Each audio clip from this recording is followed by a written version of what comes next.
Hai, perkenalkan, nama saya Marihati Berliana Sitinjak, NPM saya 19010110152.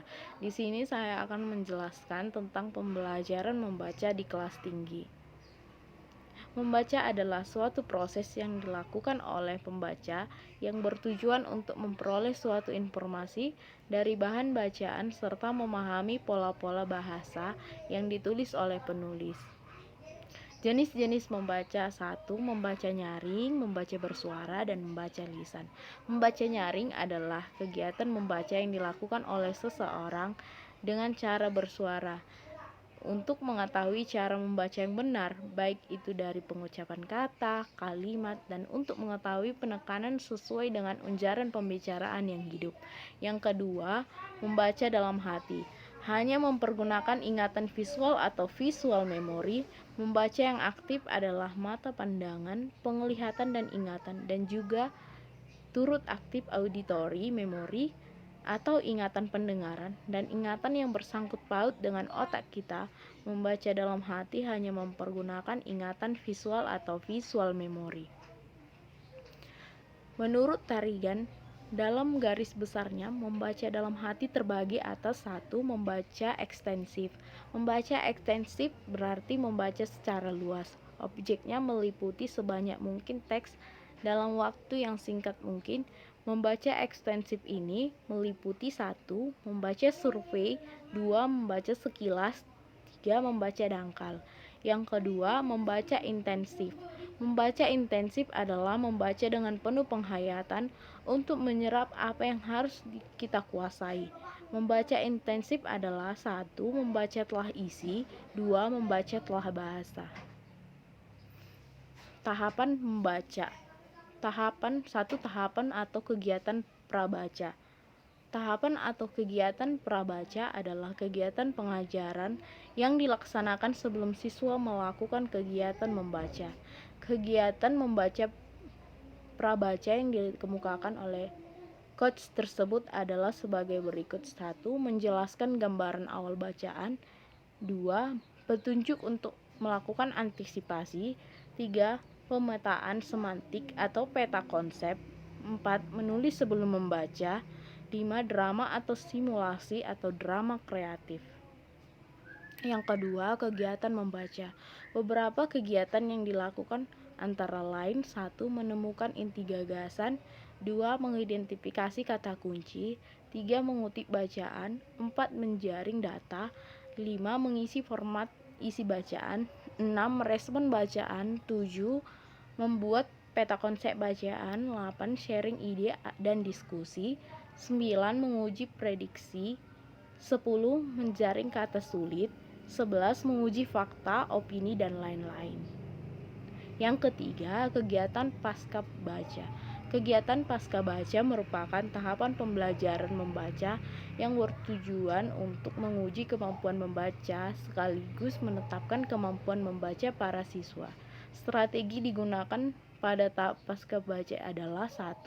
Belajar mengembangkan bahan bacaan, 2. Memberikan pertanyaan, 3. Menceritakan kembali, 4. Presentasi visual.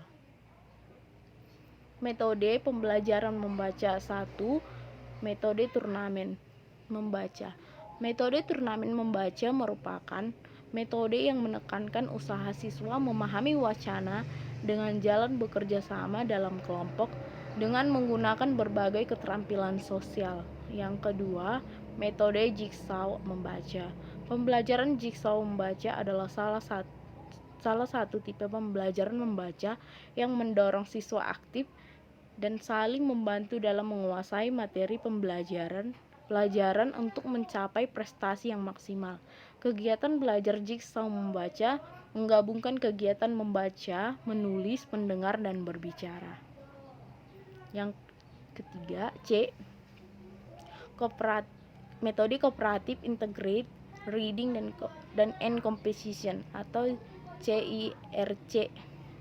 Pembelajaran membaca dengan metode CIRC terdiri atas 3 unsur penting, yakni kegiatan-kegiatan dasar terkait, pengajaran langsung, pembelajaran memahami bacaan, dan seni berbahasa menulis terpadu.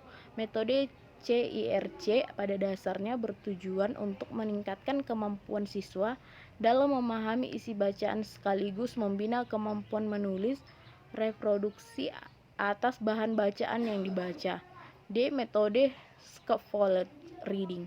Scaffolded reading pada dasarnya merupakan metode pembelajaran membaca yang menekankan pada usaha mengembangkan kemampuan membaca siswa melalui penyusunan aktivitas membaca secara bertahap. Metode grup investigasi. Metode grup investigasi sangat tepat digunakan dalam kegiatan membaca ekstensif. Dalam hal ini siswa melakukan investigasi terhadap berbagai macam wacana guna menemukan hubungan antara wacana tersebut. F. Metode skemata kritis. Metode membaca ini sangat cocok untuk mengajarkan kemampuan membaca kritis. Strategi pembelajaran membaca.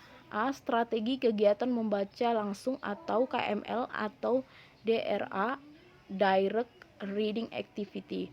Penggunaan strategi KML adalah untuk mengembangkan kemampuan membaca secara konvensif, membaca kritis, dan mengembangkan perolehan pengalaman siswa berdasarkan bentuk dan isi bacaan secara ekstensif.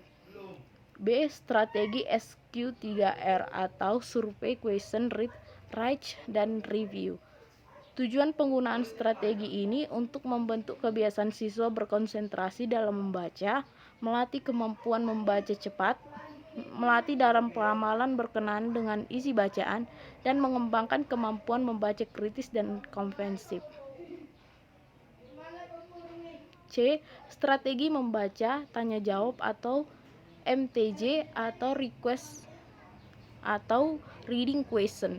Strategi ini ditujukan untuk mengembangkan kemampuan membaca konvensif, memahami alasan pengambilan kesimpulan isi bacaan, dan peramalan lanjut berkenaan dengan isi bacaan. D. Strategi membaca dan berpikir secara langsung atau MBL atau DRTA atau Direct Reading Thinking Activity. Tujuan penggunaan strategi ini adalah untuk melatih siswa untuk berkonsentrasi dan berpikir keras guna memahami isi bacaan secara serius.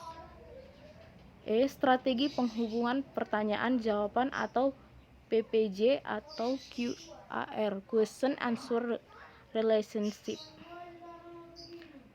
Strategi ini digunakan untuk mengembangkan kemampuan siswa dalam memperoleh berbagai informasi dari berbagai sumber yang berkaitan dengan berbagai bidang. F. Strategi pengelompokan atau pemetaan isi bacaan.